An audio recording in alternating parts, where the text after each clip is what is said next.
시작되는 것 같더니 벌써 또 5월 달이고 6월 둘째 주면 우리 창립 39주년 예배를 드립니다. 사실 교회가 이 땅에 세워진다 하는 것이 쉬운 일이 아닙니다. 쉽게 세워질 수 없는 것이 교회다 하는 것이죠.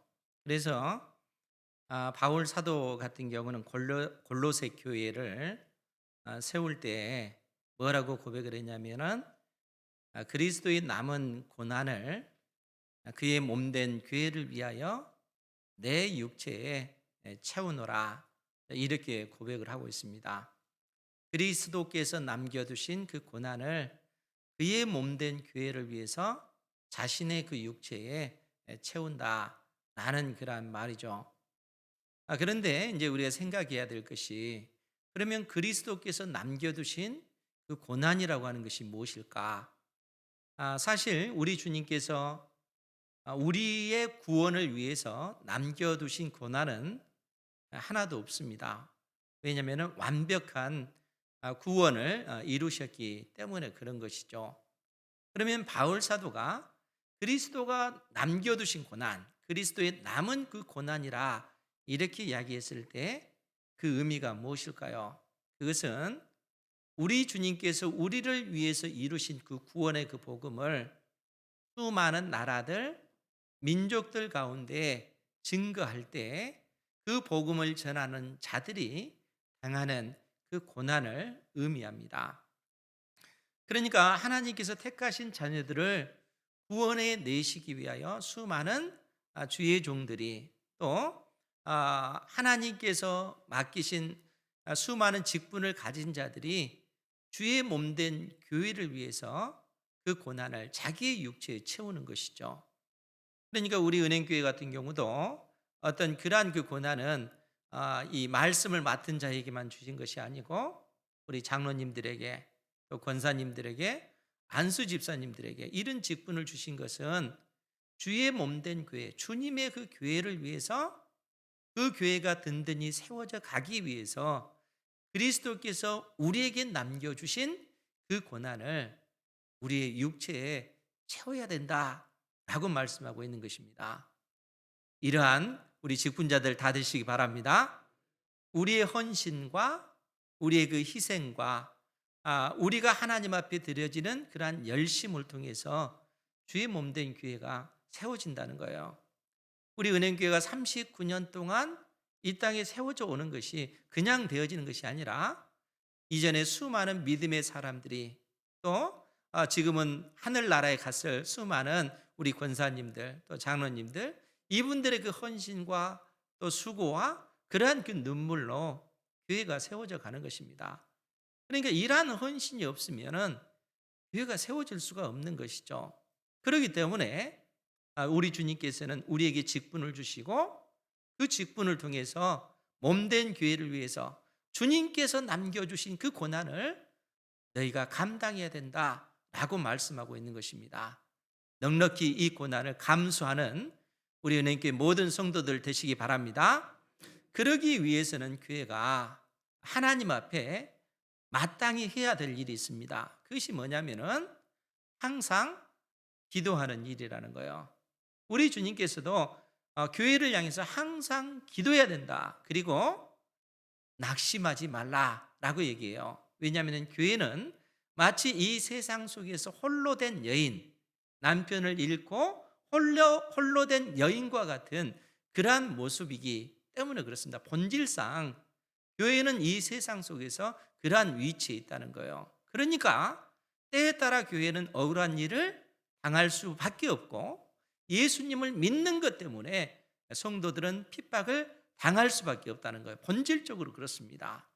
그런데 그런 상황 속에서 우리는 어떻게 해야 되는가? 그 상황 속에서 오직 하나님께 소망을 두고 기도해야 된다. 그리고 낙심해서는 안 된다라고 얘기해요. 그럼 언제까지 우리가 기도하고 언제까지 낙심하지 말아야 될까요? 이 땅에 우리 주님께서 오실 때까지. 그래서 우리 주님께서 누가복음 18장 8절 말씀을 통해서 뭐라고 말씀하시는 거예요? 그러나 인자가 올 때에 세상에서 믿음을 보겠느냐? 어떤 믿음이겠어요? 항상 기도하고 낙심하지 않는 믿음. 우리 주님께서 이 땅에 오실 때까지 우리가 그러한 믿음을 가지고 하나님 앞에 나아가야 된다는 겁니다. 이러한 믿음을 소유하는 여러분들 되시기 바랍니다. 우리 주님께서 이 땅에 오실 때까지 그렇게 해야 된다는 거예요. 오늘 요한계시록 이 말씀, 요한계시록 17장부터 22장까지는 우리 주님께서 이 땅에 재림하실 때 되어질 일들에 관해서 말씀해 주고 있습니다. 지난주에도 말씀을 드렸지만 계시록 17장부터 22장까지는 요한계시록의 결론에 해당되는 부분입니다. 그러니까 17장, 18장, 19장을 통해서 하나님께서는 큰 성 바벨론으로 상징되는 여자와 이 세상 나라로 상징되어지는 짐승과 거짓 선지자들을 심판하시는 그 내용이 나옵니다. 그리고 20장에서는 용으로 상징되어지는 사단을 우리 주님께서 심판을 하셔요. 그리고 21장과 22장에서는 새 예루살렘이라고 하는 것은 이 큰 성 바벨론과 대비되는 새 예루살렘을 의미해요. 그리고 이 새 예루살렘을 어린 양의 신부다 이렇게 읽었습니다. 왜냐하면 이 새 예루살렘이 의미하는 바는 창세 이후로 어린 양의 생명책에 기록된 택함 받은 모든 백성들의 총수를 의미하기 때문에 그런 것입니다. 그리고 그 새 예루살렘이 새 하늘과 새 땅에 거하여 새 하늘과 새 땅을 상속받는, 즉 영원한 하나님의 나라 천국이 완성되어지는 그 모습을 요한계시록이 우리에게 가르쳐주고 있다는 거예요. 그래서 오늘 17장, 18장, 19장, 20장을 통해서 우리 주님께서 사단을 심판하시고 또 이 세상 나라를 심판하시는 그러한 내용을 말씀해 주고 있다는 거예요. 더더구나 오늘 계시록 17장에서는 우리가 두 존재를 살펴봐야 되는데, 그것이 뭐냐면은 음료로 상징되어지는 여자와 그 여자가 타고 있는 그 짐승을 심판하는 그러한 내용입니다. 그러니까 하나님께서 사도 요한에게 광야에서 환상을 보게끔 해 주시는데, 그 환상의 내용이 뭐냐면은 정말 화려한 옷을 입은 보석으로 치장한 여인을 봤는데, 그 여인이 붉은 빛을 띠는 짐승을 타고 있는 그 모습입니다. 그래서 이 여자가 도대체 누군가, 이 짐승이 누군가, 그 비밀에 관해서 오늘 하나님께서 우리에게 알려주고 계시다는 거예요. 먼저 그 여자에 관해서는 이미 정체가 드러났어요. 5절 말씀에 보면은 5절 말씀이에요. 그의 이마에 이름이 기록되었으니 비밀이라 큰 바벨론이라. 감춰졌다 그 얘기가 아니고 결국 그 비밀이 드러나는데, 그 여자의 정체는 큰 바벨론이라 땅의 음녀들과 가증한 것들의 엄이라, 이렇게 그 정체가 드러났다는 거예요. 그런데 여러분, 이 음녀가 큰 성 바벨론이다 이렇게 얘기했잖아요. 그런데 우리가 계시록 21장에 보면은 이 음녀와 대비되는 것이 어린 양의 신부인 새 예루살렘입니다. 그러니까 큰 성 바벨론, 이 세상의 그 도시잖아요. 새 예루살렘은 하나님께서 친히 통치하시는 하나님의 나라, 하나님의 그 도시를 얘기하는 겁니다. 그런데 이 새 예루살렘이 의미하는 바가 뭐라고 했어요? 창세 이후로 어린 양의 생명책에 기록된 하나님의 백성들을 의미해요. 그러면은 이 큰 성 바벨론이 의미하는 것이 뭐겠습니까? 결국 창세 이후에 어린 양의 생명책에 기록되지 못한 땅에 거하는 모든 자들을 의미합니다. 오직 이 땅에 소망을 두고 이 세상의 명예와 이 세상의 권세와 이 세상의 영광을 추구하는 모든 이들이 큰 성 바벨론에 해당되어진다는 거예요. 그러니까 이러한 어떤 대비를 해주고 있다는 것입니다. 그래서 지금 17장에 나오는 이 음녀는 바로 큰 바벨론, 큰 성 바벨론이라 땅의 음녀들과 가증한 것들의 엄이라, 즉 하나님을 대적하는 이 세상에 속한 자들이다 라는 그러한 의미입니다. 그러면서 오늘 사도 요한은 7절에서 뭐라고 얘기를 하냐면은 7절 말씀입니다. 천사가 이르되 왜 놀랍게 여기느냐, 내가 여자와 이 큰 성 바벨론인 이 여자와 그가 탄 7머리와 10뿔 가진 짐승의 비밀을 내게 이르리라. 그러니까 이제 여자의 정체는 이미 드러났잖아요. 그런데 그 여자가 짐승을 타고 있는데 그 짐승의 모양이 어떤 모습이냐면 머리가 7개, 뿔은 10개. 여러분 생각해 보세요. 머리가 7개고 뿔이 10개인 짐승이 이 세상에 있을까요? 진짜로 있는 것 아니에요. 상징적인 상징화 시켜 놓은 것입니다. 그런데 이 짐승이 바로 머리가 7개고 뿔이 10개인 그 짐승이라는 거예요. 그런데 오늘 하나님께서 사도 요한을 통해서 이 짐승의 비밀을 내게 알려주겠다라고 말씀하고 있는 것입니다. 그러면서 8절 말씀을 보면, 우리 8절 말씀이 길긴 한데 우리 같이 한번 볼까요? 시작. 내가 본 짐승은 전에 있었다가 지금은 없으나 장차 무저갱으로부터 올라와 멸망으로 들어갈 자니 땅에 사는 자들로서 창세 이후로 그 이름이 생명책에 기록되지 못한 자들이 이전에 있었다가 지금은 없으나 장차 나올 짐승을 보고 놀랍게 여기리라. 아멘. 지금 이 짐승에 관해서 얘기해 주고 있어요. 머리가 7개, 뿔이 10개인 이 짐승의 정체에 관해서 뭐라고 얘기하냐면은 전에는 있었다가 지금은 있어요, 없어요? 지금은 없으나 장차 무저갱으로부터 올라와 활동하다가 멸망으로 들어갈 자다라고 얘기하는 거예요. 그러니까 이 무저갱이라고 하는 것은 이 바닥이 없는 구덩이를 의미해요. 이 무저갱은 사단과 귀신들의 그 초소가 바로 무저갱입니다. 그러니까 지금 이 짐승이 과거에는 있었어요. 그런데 지금은 없습니다. 지금은 왜 없냐면은 이미 무저갱에 들어가 있기 때문에. 그런데 때가 되면 이 무저갱에서 이 짐승이 나와서 활동하다가 영원한 멸망으로 들어가게 될 거라는 거예요. 그런데 문제는 뭐냐면은 이 짐승을 보고 이 땅에 거하는 사람들, 창세 이후로 어린 양의 생명책에 기록되지 못한 자들이 그 짐승을 보고 기이 여기며 그를 추종하는 그러한 모습이라는 거예요. 그러면 도대체 지금 하나님께서 사도 요한에게 우리에게 이 말씀을 하신 의미, 이 뜻이 무엇일까? 왜 이 짐승이 전에는 있었는데 지금은 없고 나중에 다시 무저갱에서 나와서 활동하다가 멸망으로 들어가게 되는가 하는 거예요. 여러분, 이 짐승과 같은 운명에 있는 그 존재가 바로 영으로 상징되어지는 사탄인 것이죠.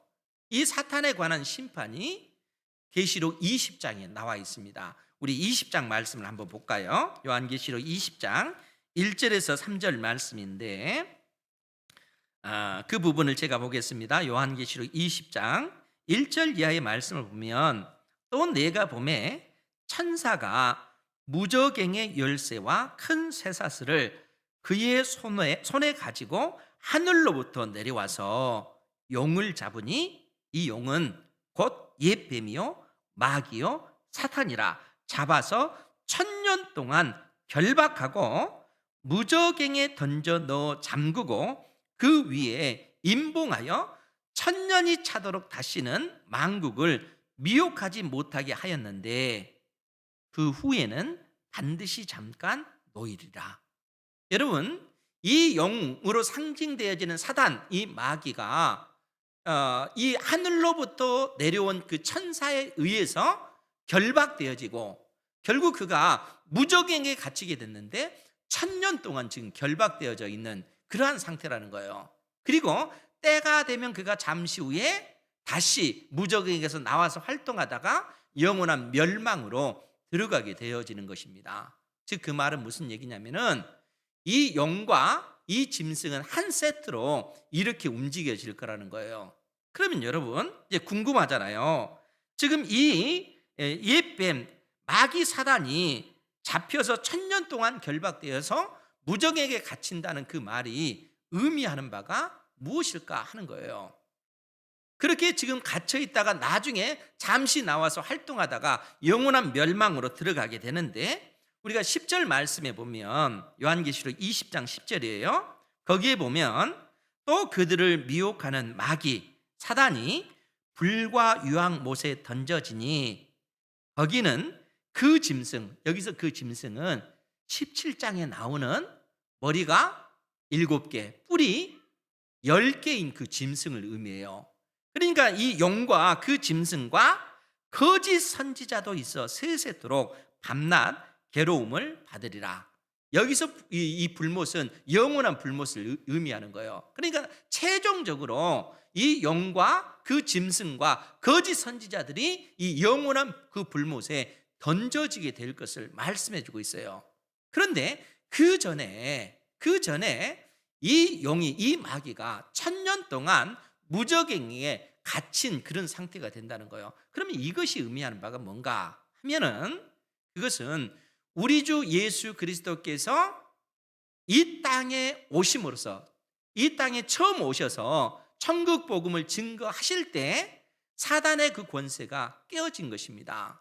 즉 무슨 얘기냐면은, 우리가 누가복음 10장 말씀에 보면 거기에 70명의 전도자들이 등장합니다. 예수님께서 70명의 전도자를 세우셔서 그들에게 천국 복음을 증거케 하셨어요.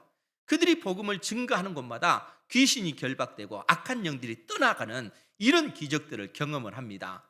그러면서 그 제자들이 주님 앞에 나와서, 주님, 우리가 천국 복음을 증거했을 때 귀신들이 항복했습니다 라고 기뻐하며 주님께 보고를 합니다.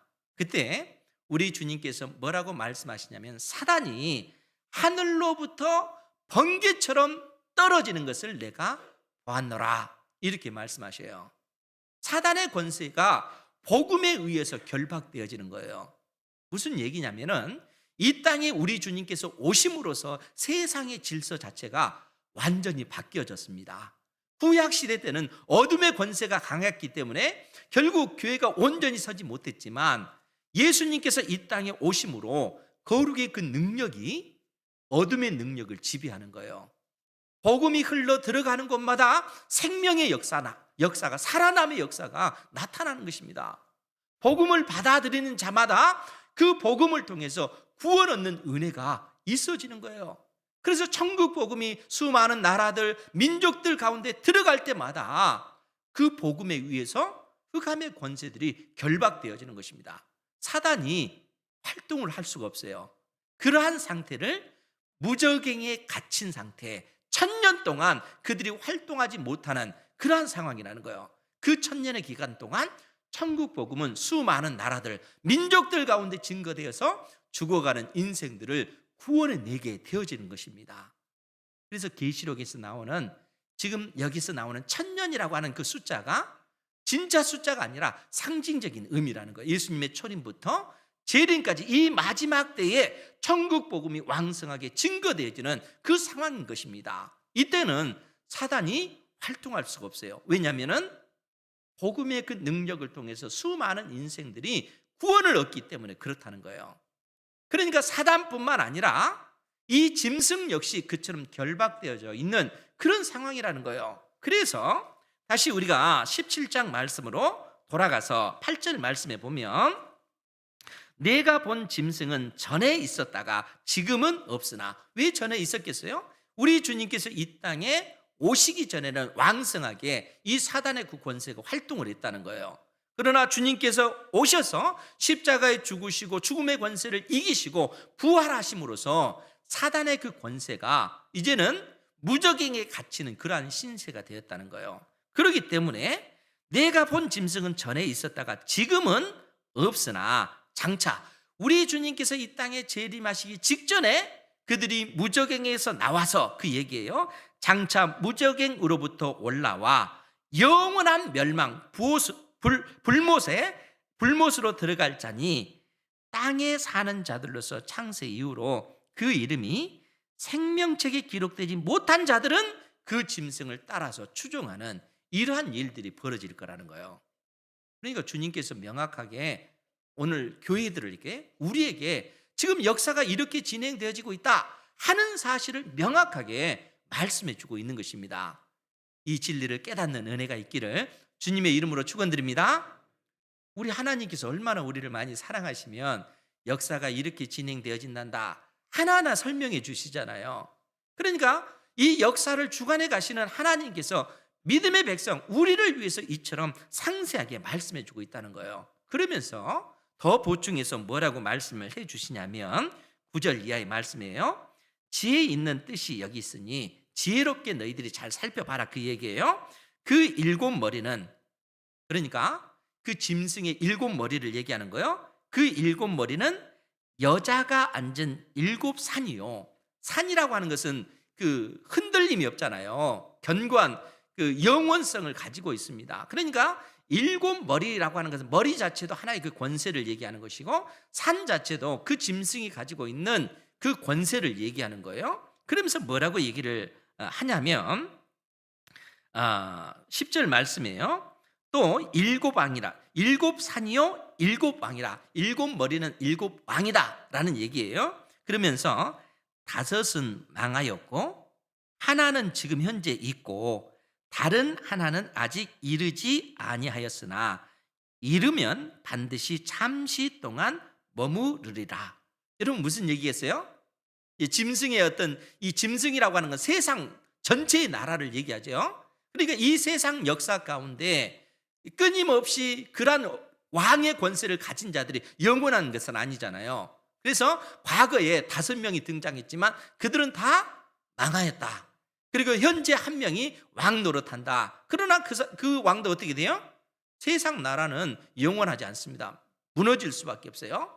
그리고 장차 한 왕이 또 등장할 거라는 거예요. 그래서 하나님을 대적하고 하나님의 백성들을 대적하는 그러한 일들이 있을 거라는 거예요. 잠시 동안 그가 왕성하게 활동하여 하나님을 대적하고 하나님의 백성들을 핍박하는 그러한 일들이 있을 것이다 하는 사실을 말씀해 주고 있어요. 그러니까 이 세상이라고 하는, 이 세상 나라라고 하는 것은 본질적으로 하나님을 대적하는 세력이기 때문에 그런 것입니다. 그래서 11절 말씀에 보면 전에 있었다가 지금 없어진 짐승은 8째 왕이니 7 중에 속한 자라. 그가 멸망으로 들어가리라. 그러니까 전에 있었다가 지금 없어진 이 짐승은 8째 왕이니 무슨 얘기냐면은 우리 주님께서 재림하기 직전에 이 무적행에서 다시 이 짐승이 나와서 왕성하게 활동할 거라는 거예요. 그러나 그 짐승은 그가 멸망으로 들어가리라. 영원한 불못에 결국에는 던져지게 될 것이다 라고 말씀을 하고 있는 것입니다. 그러니까 그 짐승이 가지고 있는 그 7머리에 관해서 이야기를 하고 있는 것이죠. 그리고 그 짐승의 7뿔에 관해서 12절에서는 또 뭐라고 얘기하냐면 우리 12절 말씀 같이 한번 볼까요? 시작.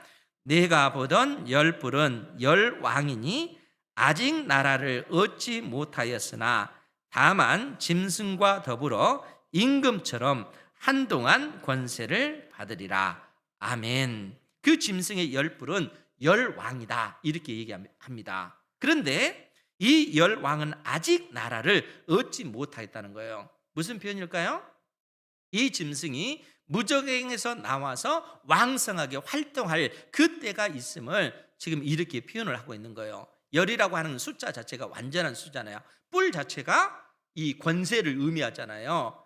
그러니까 이 짐승 자체가 세상 여러 나라들을 의미하기 때문에 결국 마지막 때에 이 짐승이 다시 등장하게 될 것을 지금 말씀하고 있습니다. 그런데 13절 말씀을 보면 그들이 즉 10뿔이 10왕이 한 뜻을 가지고 자기의 능력과 권세를 짐승에게 주더라.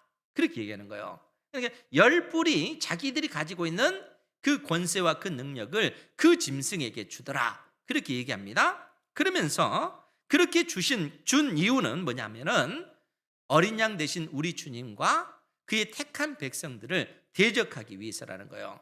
그러니까 우리가 그 아마겟돈 전쟁을 계시록 16장에서 봤잖아요. 그러니까 하나님의 택한 백성들을 대적하기 위해서 이 세상의 그 왕들이 하나님의 택한 백성들을 공격하기 위한 그런 모습을 지금 이렇게 묘사를 해놓고 있는 것입니다. 그런데 문제는 뭐냐 하면은 우리 14절 말씀도 같이 보겠습니다. 시작.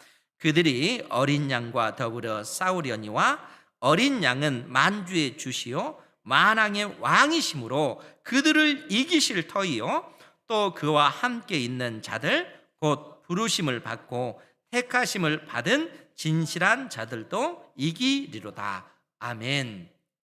그러니까 이 열불이 그 짐승에게 그들이 가지고 있는 그 능력과 권세를 주어서 어린 양과 그를 따르는 하나님의 백성들을 대적하는 그 일들이 벌어진다는 거예요. 그런데 이 전쟁에서 누가 승리한다고요? 어린 양이신 우리 주님께서 승리하셔요. 왜 그렇습니까? 어린 양 되시는 우리 주님은 바로 만주의 주시요 만왕의 왕이시기 때문에 그렇다는 거예요. 그러면 만주의 주시요 만왕의 왕이시다, 이 뜻이 무엇일까요? 여러분 신명기 10장 17절 말씀에 보면 그 부분은 제가 읽어드릴게요. 신명기 10장 17절 말씀에 보면 너희의 하나님 여호와는 신 가운데 신이시며 주 가운데 주시요 크고 능하시며 두려우신 하나님이시라. 여호와가 누구시라고요? 하나님이시라는 거예요. 그러니까 여호와 하나님, 그분은 누구신가? 신 가운데 신이시며 주 가운데 주님이시다. 즉 그 말은 여호와가 바로 하나님이시다라는 얘기입니다. 그러면은 어린 양이 만주의 주시요 만왕의 왕이시다라는 그 의미는 뭐겠어요? 어린 양 대신 우리 주님이 바로 하나님 되시다라는 그 얘기예요. 하나님 되시기 때문에 하나님께서 온 세상을 창조하셨잖아요. 하나님께서 이 사단도 창조하셨잖아요. 사단뿐만 아니라 이 세상에 있는 모든 것들을 우리 하나님께서 창조하신 창조주시잖아요. 피조물이 어찌 하나님을 대적할 수 있겠습니까? 어린 양 대신 우리 주님은 만주의 주님이시기 때문에 만왕의 왕이시기 때문에 마땅히 승리하실 수밖에 없는 것입니다. 그 주님을 따르는 하나님의 백성들은 우리 주님과 함께 그 승리의 그 기쁨을 누릴 수밖에 없는 것이죠. 역사가 그렇게 진행되어진다는 거예요. 여러분 얼마나 놀라운 은혜입니까?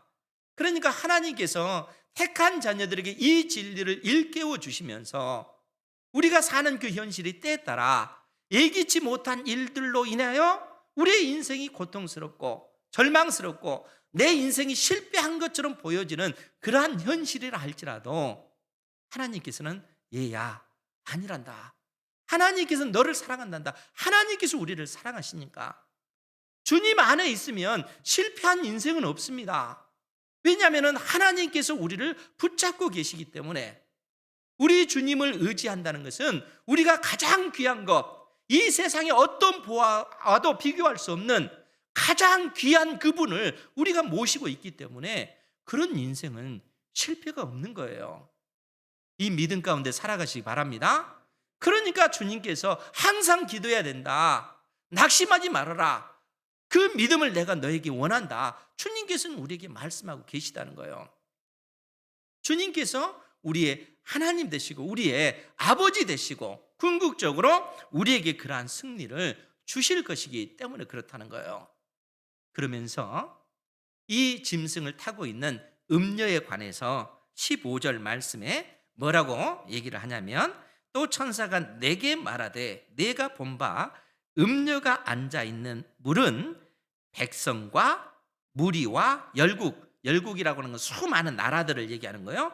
방언은 수많은 언어들을 쓰는 민족들을 얘기하는 거예요.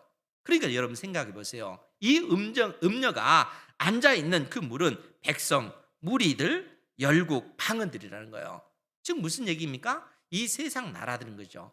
이 세상 자체. 그러니까 음료로 상징되어지는 큰 성 바벨론이 앉아 있는 그 물이라고 하는 것은 이 세상을 기반으로 하고 있다는 거예요.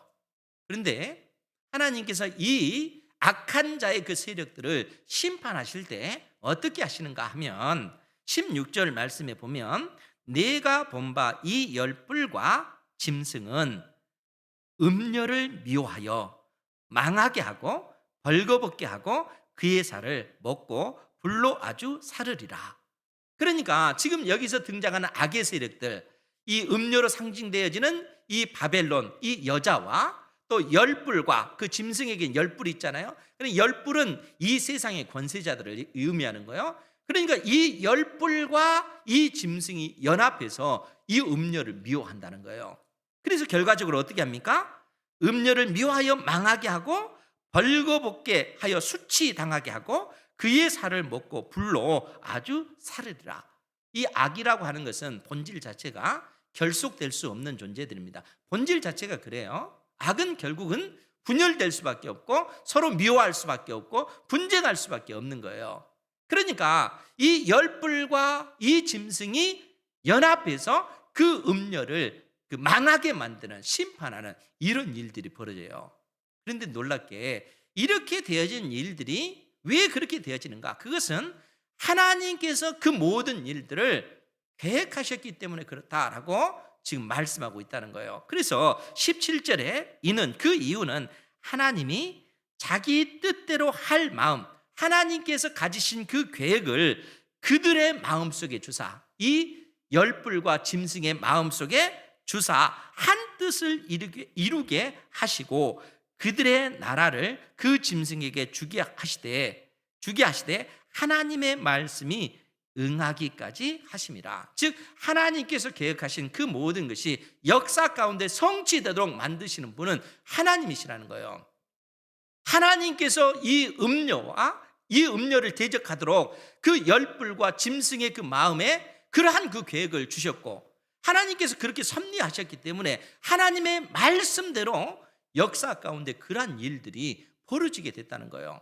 열불과 짐승이 연합해서 그 음녀를 망하게 만드는 거, 그 악의 세력들이 분열되게 만드는 거, 멸망당하게 만드는 거, 그것은 모두 다 하나님의 그 섭리 가운데 있어진 일이고 하나님의 말씀이, 하나님의 약속의 말씀이 성취되어지는 그 사건이라 라고 얘기하는 거예요. 그러면서 18절에 또 내가 본 그 여자는 땅의 왕들을 다스리는 큰 성 바벨론이다 라고 이렇게 언급을 하고 있다는 거예요.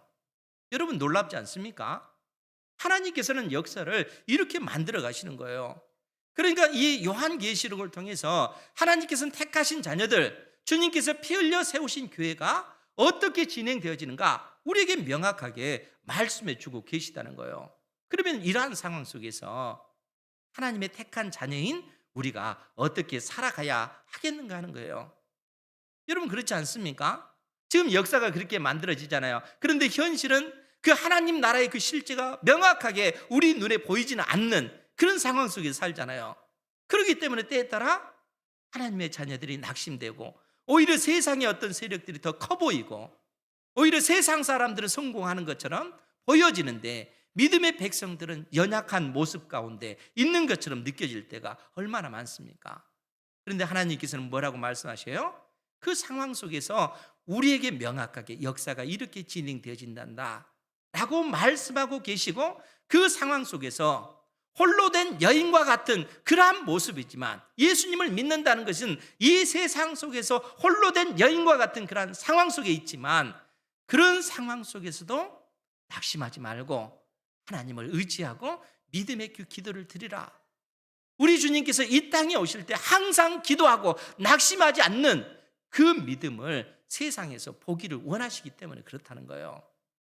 주님께서 여러분들에게 원하시는 그 믿음은 항상 기도하고 낙심하지 않는 것입니다. 또 주의 몸된 교회를 위해서, 그리스도의 그 몸된 교회를 위해서 그리스도께서 남겨두신 그 고난을 그의 몸된 교회를 위하여 내 육체에 채우는 거예요. 그리고 당당하게 믿음으로 현실의 모든 어려움을 이겨나가는 것입니다. 우리 하나님께서 우리 은행교회 온 성도들에게 요구하시는 그 삶이 무엇인지 다시 한번 마음속에 새기시고 믿음의 그 길을 걸어가는 하나님의 자녀들 다 되기를 주님의 이름으로 축원드립니다. 기도하겠습니다. 거룩하신 아버지 하나님,